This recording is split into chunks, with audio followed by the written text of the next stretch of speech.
प्रणाम भक्तजनों। भक्ति आलोक परिवार में आप सबका हार्दिक स्वागत है।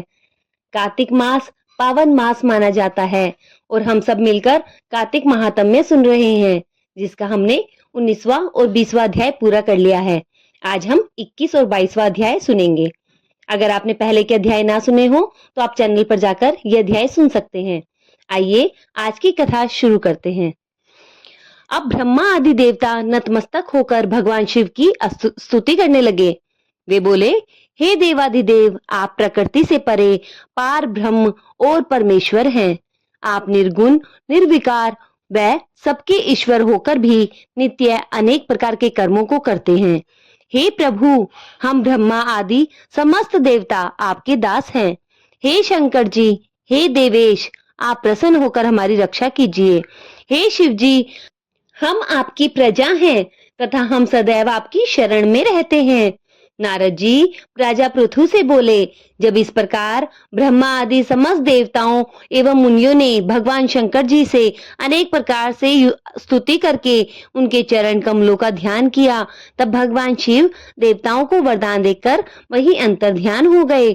इसके बाद शिव जी का यशोगान करते हुए सभी देवता प्रसन्न होकर अपने अपने लोक को चले गए। भगवान शंकर के साथ सागर पुत्र जलंधर का युद्ध चरित्र पुण्य प्रदान करने वाला तथा समस्त पापों को नष्ट करने वाला है। यह सभी सुखदायक और शिव को भी आनंददायक है। इन दोनों आख्यानों को पढ़ने एवं सुनने वालों को सुख भोग कर अंत में अमर पद को प्राप्त करने का वरदान मिलता है। बोलिए शिवजी महाराज की जय, श्री हरि भगवान विष्णु की जय।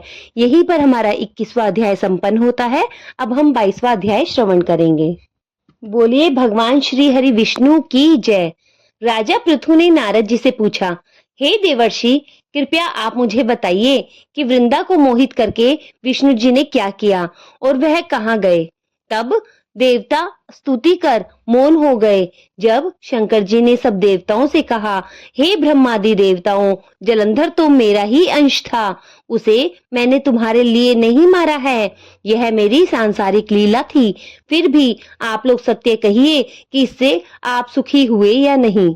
तब ब्रह्मादि देवताओं ने नेत्र हर्ष खिलखिलाते हुए और उन्होंने शिव जी को प्रणाम कर विष्णु जी का सब वृत्तांत कह सुनाया, जो उन्होंने बड़े प्रयत्न से वृंदा को मोहित किया था तथा वह अग्नि में प्रवेश कर परम गति को प्राप्त हुई थी।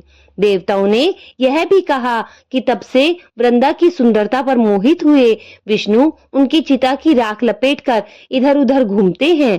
अतएव आप उन्हें समझाइए, क्योंकि यह सारा चराचर आपके अधीन है। देवताओं से यह सारा वृतांत सुनकर शिवजी ने उन्हें अपनी माया समझाई और कहा कि उसी से मोहित विष्णु भी काम के वश में हो गए हैं। परंतु महादेव उमा त्रिदेव की जननी सबसे परे वह मूल प्रकृति परम मनोहर वही गिरजा भी कहलाती है। अतएव विष्णु की मोह दूर करने के लिए आप सब उनकी शरण में जाइए। शंकर जी की आज्ञा से सब देवता मूल प्रकृति को प्रसन्न करने चले गए। उनके स्थान पर पहुंचकर उनकी बड़ी स्तुति की। तब यह आकाशवाणी हुई कि हे देवताओं, मैं ही 3 प्रकार के तीनों गुणों से पृथक होकर स्थित सत्य गुण से गोरा, यजोगुण से लक्ष्मी और तमोगुण से ज्योति रूप में हूँ। अतः आप सब मेरी रक्षा के लिए उन देवियों के पास जाओ, तो वे तुम्हारे मनोरथ को पूर्ण कर देगी। यह सब सुनकर देवता भगवती के वाक्यों को आदर करते हुए गौरी लक्ष्मी और सरस्वती को प्रणाम करने लगे। सब देवताओं ने भक्ति पूर्वक उन सब देवियों की प्रार्थना की। उन स्तुतियों से 3 देवियां प्रकट हुई। सभी देवताओं ने खुश होकर निवेदन किया। तब उन देवियों ने कुछ बीज देकर कहा कि इसे ले जाओ और बो दो, तुम्हारे सारे कार्य सिद्ध हो जाएंगे।